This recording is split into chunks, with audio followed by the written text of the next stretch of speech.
In the true crime community, we often hear the saying, stuff like that just doesn't happen here. Unfortunately, this is disproven time and time again. Crime happens everywhere, and horrible things can happen to anyone. The unsolved case of Rachael Runyan is just one example out of thousands of cold cases across America. This is Below the Salt.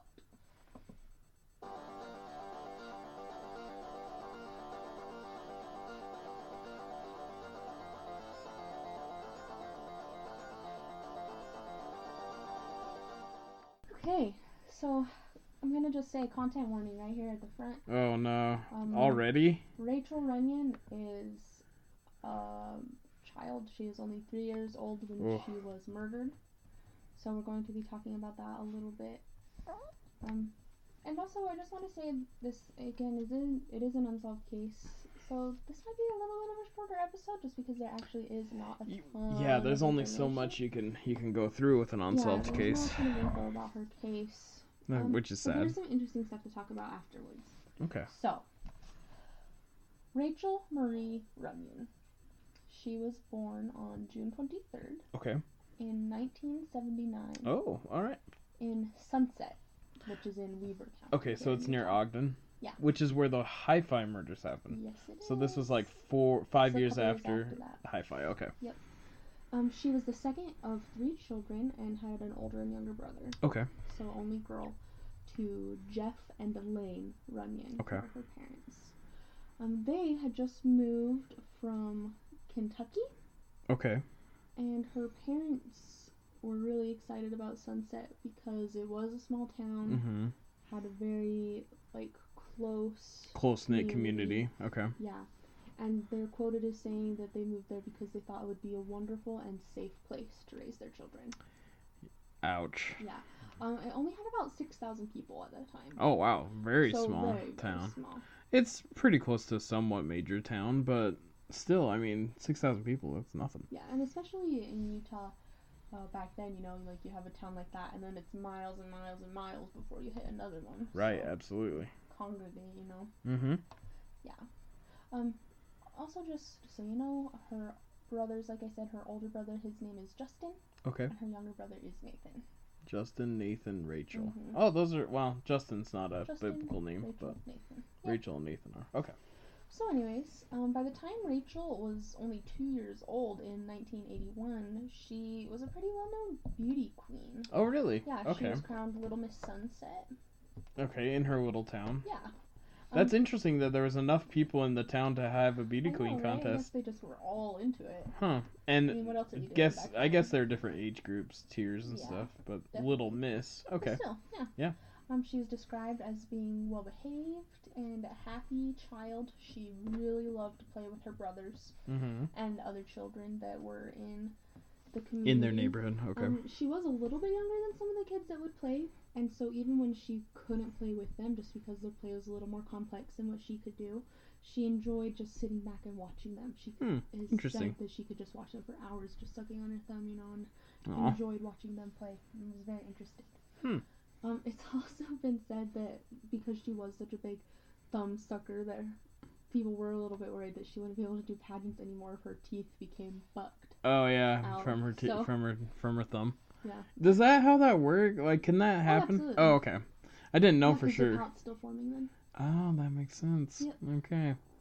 Yep. Gotcha. Her mother used to tell her that. She said, "Don't do that, or you're gonna get buck teeth." Yeah. And okay. it said that Rachel would just laugh at her and keep doing it anyways. That's cute. Yeah. Well, now I'm sad. You've made me sad. Yeah, she was a pretty cute girl.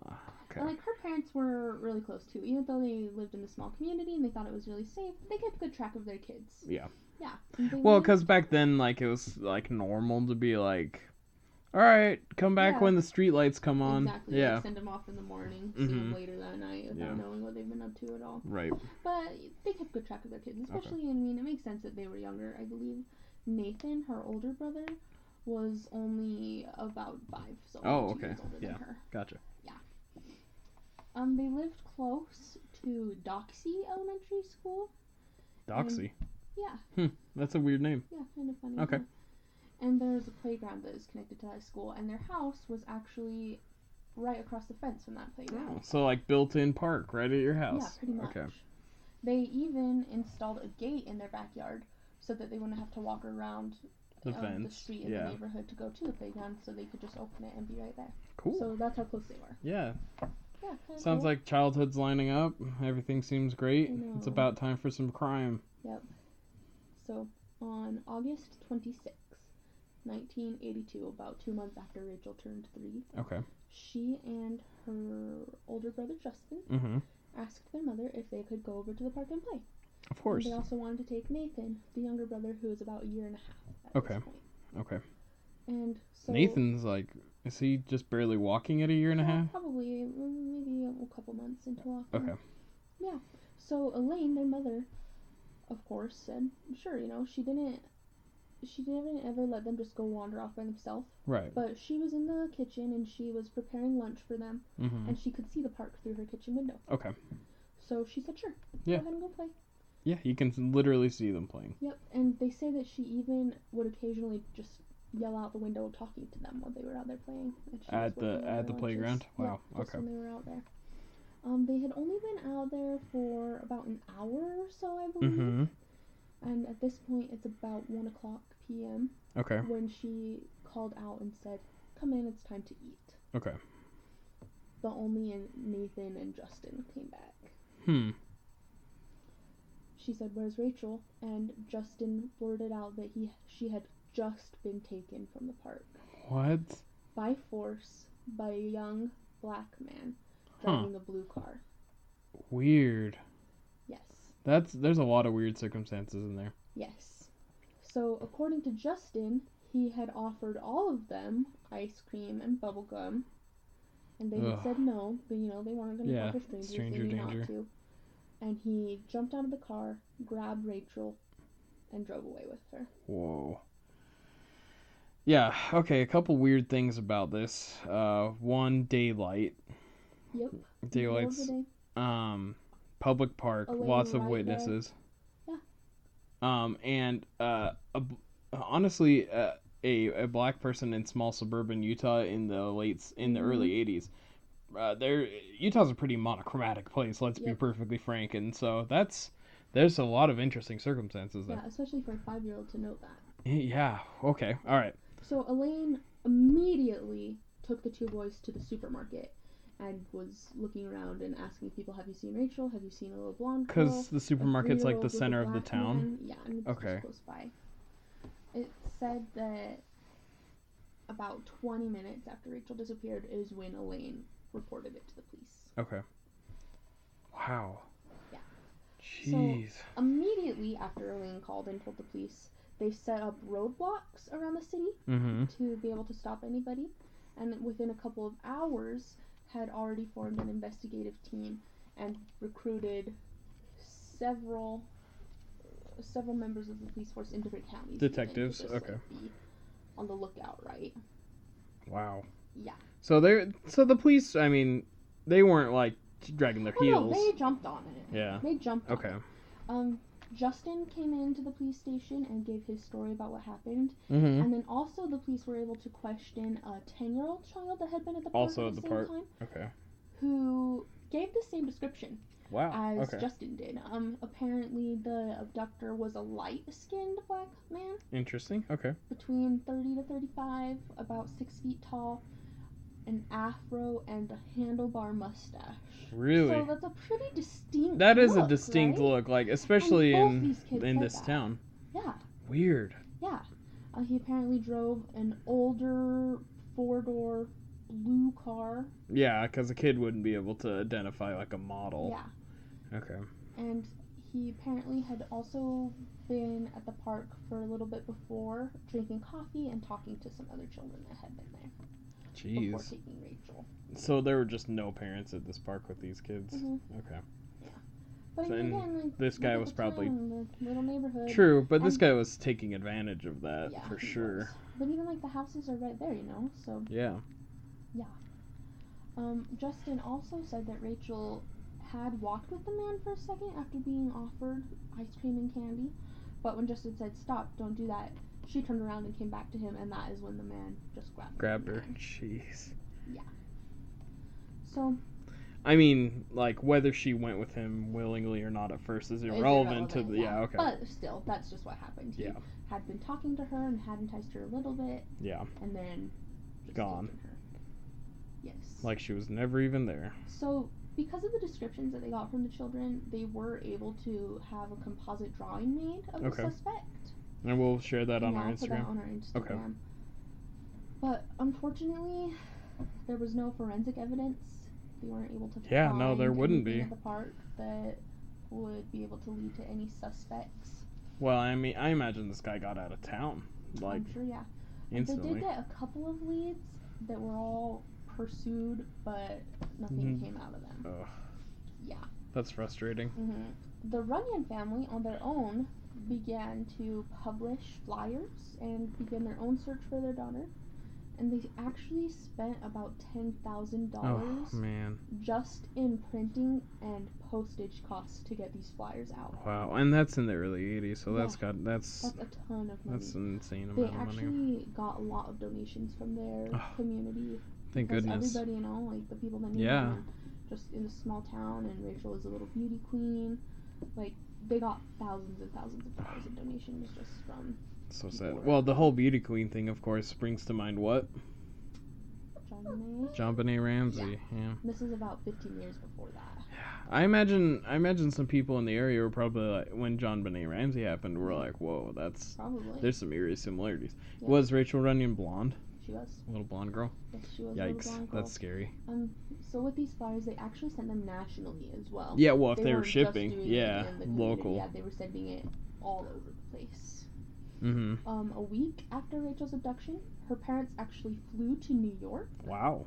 To host a press conference in order just to maintain the publicity. They wanted Rachel's name out there. They wanted her pictures everywhere because they wanted anybody that saw her to recognize her. Yeah. You know, of course you do. Yeah, well, and in theory, you don't know what this guy's intention is. You know, he could be... Oh, that was our little dog whining. She's... No, she says this is a sad story. Yeah, she's whining because she's sad. Yeah, you don't know what... He could take her to another state and, you know, any number of things. Yeah. Her father, Jeff, is quoted as saying at this press conference, "I feel the abductor is without conscience, and my plea is for someone who knows him to please come forward and sell him out." That's, putting the sketch up nationally is a good idea. Exactly. Yeah. And they even said that it was possible that she had been sold. Yeah, and sex trafficked. Elaine was just asking that if anybody was adopting a little girl in the near future, to please make sure that it wasn't Rachel. Yeah. You know? Ugh. Yeah. On September 3rd, so just a couple of weeks after the disappearance, her parents were on the Today Show. Oh, wow. To publicize the fact that she was missing, and they offered a $20,000 reward. Oh. Again, most of which was donated money to any information about Rachel and her safe return. Man. And the city of Sunset... So this was a big deal. Oh, absolutely. The city of Sunset also had a $20,000 reward offered. So anybody with information would have gone about $40,000. Yeah, could potentially get 40. Mm-hmm. Yeah. So, I mean, these people were not... They were not messing around. This was a huge deal everywhere. Unfortunately, at about 5 p.m. on September 19th. So how many weeks? So a little over a month. A little over a month. Since she went missing, if that even, I think it wasn't even a month. I think it was only about 3 weeks. Oh. Yeah, she went missing on August 26th, and then on September 19th. So not even a full month. A family was traveling on a road in Mountain Green, Utah. Mountain Green. Where is Mountain Green, Utah? About 50 miles from Sunset. Okay, not too far. Okay. But about 50 miles. They stopped their vehicle to get out and take in some of the scenery and play in the stream a little bit, you know. And they had a couple children with them, and when the children were down in the stream, they saw what they believed at first was a doll. But on closer inspection, realized that it was the naked body of a female toddler with her hands bound behind her back. Jeez. This is Rachel. Her relatives were able to identify her based on a chipped tooth that she had, and the piercings in her ears. Wow. The earrings she was wearing. She still had the hers. same earrings. Yes. Oh. It was. That's so heartbreaking. It was in advanced states of decomposition. Yeah, 3 weeks later would be. And her body was so decomposed at that point that they weren't able to have an official cause of death ever. Yeah, no, because there's not enough unless there's major bone trauma. Yes. However, the coroner was able to exclude smothering as the cause of death. Really? Because maybe her lungs were intact or something? So she was not suffocated. So... Yikes. That's so sad. Well, I mean, like, on some level, this is the worst, these are the worst two options. But if your kid is kidnapped and has been killed, it's better to have found her than not have found her. Because at least you're not, like, wondering forever if she's still alive. But obviously, any other option would be better. It's just, wow. I mean, that's the tiniest of mercies. Yep. But how horrific. After they identified her body, they held her funeral at the Sunset Stake Center, where over 300 people were in attendance. Yeah, I bet there was a lot of law enforcement officers and people who felt attached to the case who wanted to be there. She was buried in Washington Heights Memorial Park in Ogden. Okay. And her gravestone is inscribed with the words, "She brought a nation to its knees." Oh. Because, seriously, it was everybody national was news. involved. Yeah. Everybody was involved. They were on the Today Show, Yeah, it's horrible. Super, super sad. Yeah, that is sad. Goodness. Yeah. After about 2.5 years, a local restroom of a laundromat in Sunset was vandalized with the words, "Beware, I'm still at large. I killed the little Runyan girl. Remember, beware." Jeez. I mean, if that's true. Yeah, there was an author who claimed responsibility for that. Oh, did he say he was messing around? Well, he claimed responsibility for Rachel's murder. I believe it was anonymous, though. Really? So, I was unable to find the name of the person. I'm not sure if it just, the article that I was reading just said that he claimed responsibility for it.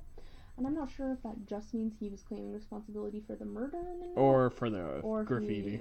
Or for the graffiti. Either way, I don't have a name.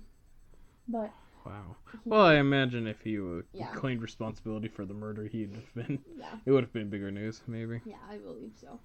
But along with that graffiti were the numbers 666 and an inverted cross. This guy's just being a loser. Saying that she was sacrificed for a satanic ritual. Yeah, sure she was. Police, however, did not believe that she was abducted just for a satanic ritual. Yeah. They do believe that she was abducted and videotaped in a snuff film. What? They believe that, just from some of the evidence on her body, they believe that she was molested and tortured and murdered. And, like I said, most likely for a snuff film to sell. Oh. 3 years old. Oh, that's...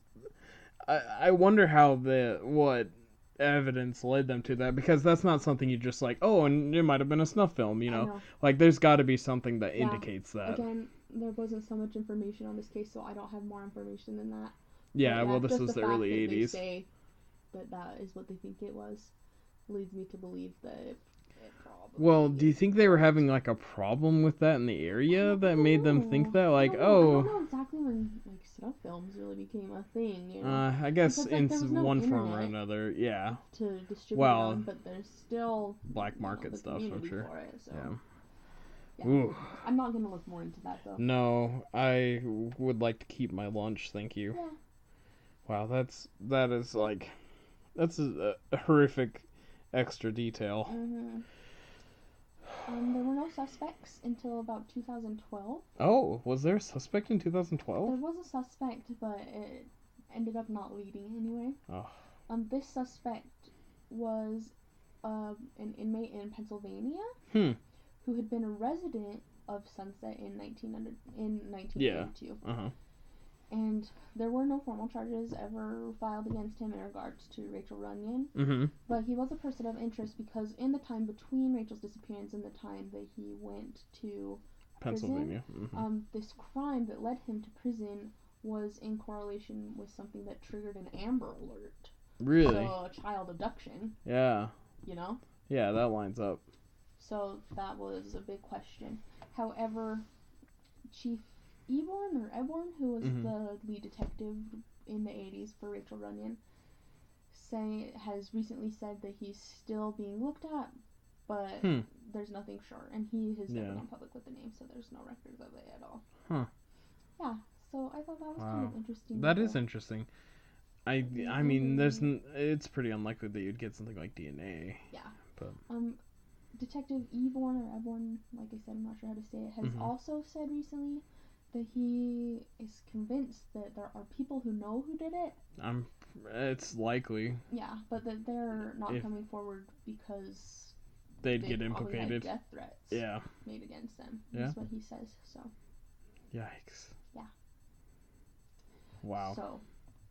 Super sad story, right? Yeah, that's sad. But, well, they might have a really solid idea of who did it, and they just can't do anything about it. Who knows? Oh. It's had a crazy impact on America, though. Okay. Like we said, it was super huge news back in the day, and has led to a lot of things that are really good that we have now. Okay.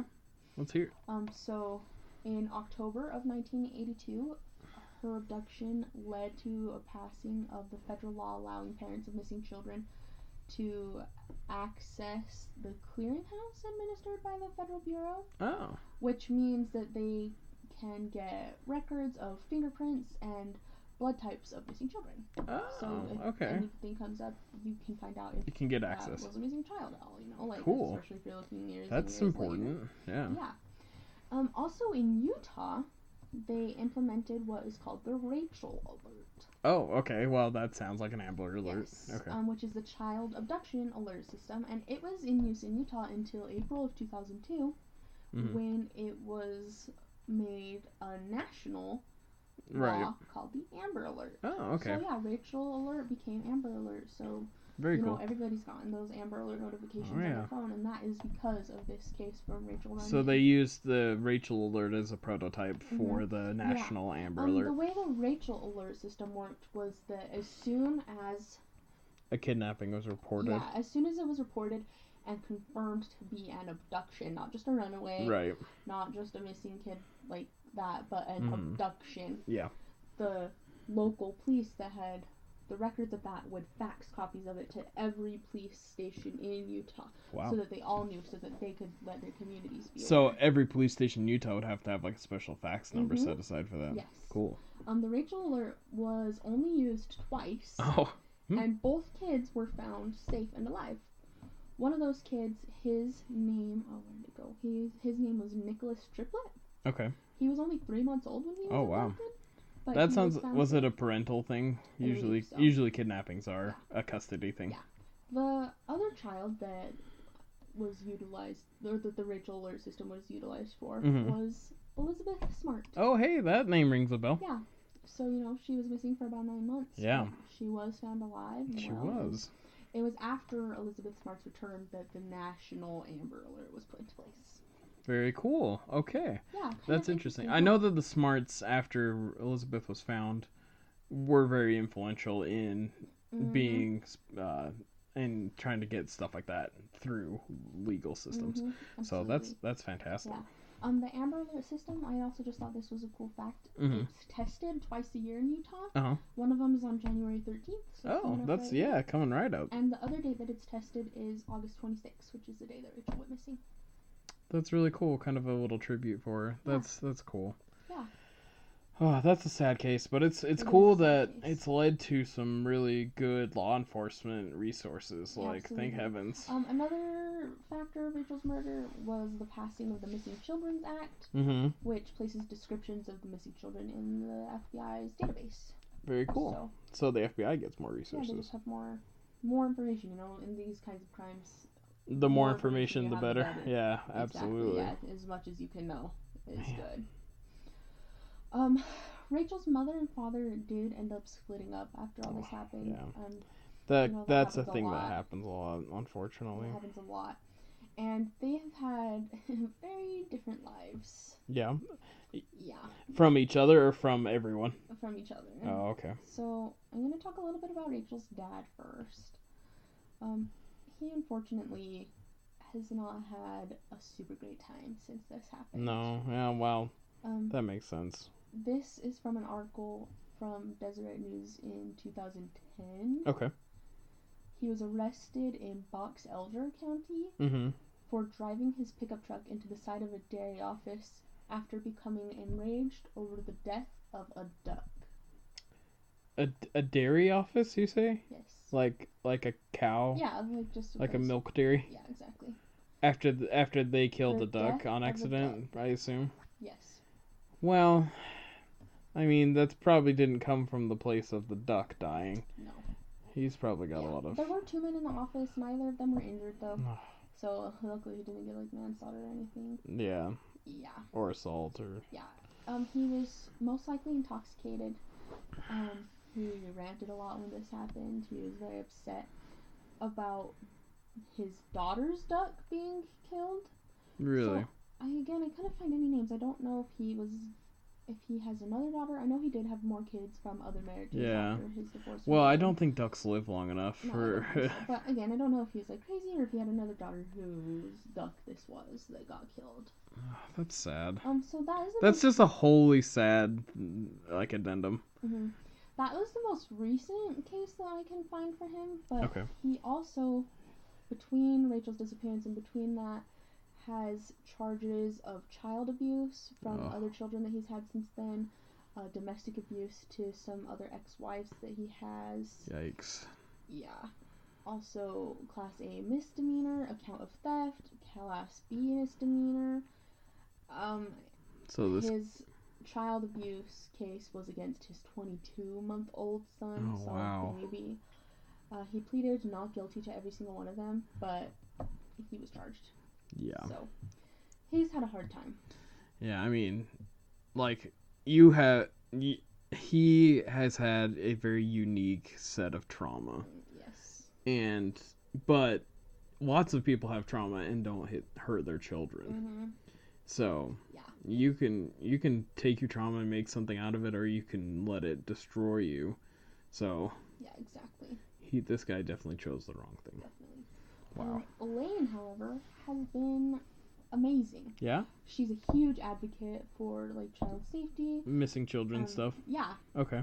She was a large part of the Rachel alert being established. I would imagine which so. Of course then becomes the Amber alert. Right. I bet she's worked with the smarts, honestly. Yeah, she also has worked a lot for legislation that helps recovered abducted children. Oh. And like the therapy that they have to go through. And I imagine they have a very specific therapeutic needs that need to be met, and it is not any run-of-the-mill therapist who can handle that sort of thing. Absolutely not. Well, obviously Elizabeth Smart being a good example, but like imagine if Stephen Powell, who was kidnapped by his father when he was a kid, if he'd gotten good therapy after that, maybe the sphere of pain and violence and abuse would have stopped with him. Yeah, absolutely. So yeah, she's a huge advocate. A couple of years ago, she was asked, like, why is this what you chose to do after that? Like, how were you able to channel your grief into so much good things? And she basically just said, it's a legacy I leave for my daughter. After what happened to her, I didn't have a choice. Yeah, that's what I was just going to be. If you didn't do anything else, you would self-destruct like her dad did. Yep, and she also says if there was something in place like this in 1982, maybe we'd still have her. Yeah, absolutely. So it's super sad. In May 2016, the park where she was abducted was officially renamed Rachael Runyan Memorial Park. Oh, that's and was cool. dedicated to her memory. It also has a stone with an engraved picture of her on it and a brief summary of her story. And also in Utah, in March 2017, the Rachael Runyan Missing and Exploited Children's Day was signed into legislation. Very cool. This is just, it's a day of observance to encourage individuals in Utah to prioritize children's safety. Very cool. Which is a good thing. Yeah, seriously, we could use it. Yep. So that's about all I have for Rachael. That's great. It's a super sad story. I wish that I knew more about it. Yeah, I wish it could get solved someday. Yeah, but I had no idea when I was first starting to research this case what an impact that it really had on us. Huge impact. Yeah. Absolutely. I mean, just the Amber Alert alone has saved a lot of lives. So important. I'm sure. Let alone all these other things that like her mother's doing with the recovery process and stuff like that. So it's very cool. Yeah, really cool. Really, really sad case. Yeah. Well, don't forget to tune in next week. Yeah, next week we've got an interesting World War II era story for you guys. So we're excited to share that with you. And until then, I'm Jack. And I'm Valerie. And this is Below the Salt.